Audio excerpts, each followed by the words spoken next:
The average of 5 consecutive even number is 24, what is largest number. देखिए let first number x मान लीजिए, ठीक है। देन सेकेंड नंबर कितना बन जाएगा, x+2 बन जाएगा। देन थर्ड नंबर x+4 बन जाएगा, x+6 बन जाएगा, x+8 बन जाएगा। हो गया 1 2 3 4 5 नंबर हो गया।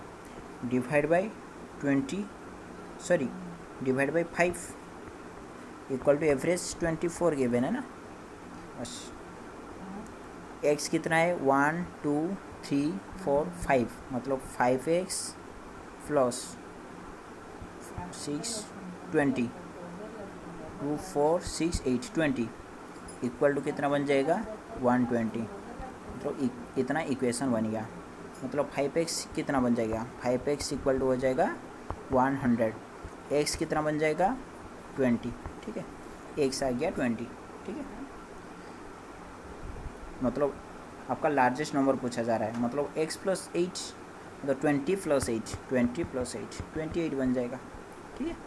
देखिए इस चैनल पर आपको ऑल ओवर इंडिया का जॉब नोटिफिकेशन मिल जाएगा, तो आपको ज़रूर सब्सक्राइब करना है। जो सब्सक्राइब करोगे आपको लेटेस्ट जॉब नोटिफिकेशन मिल जाएगा, अदरवाइज आप मिस कर सकते हो।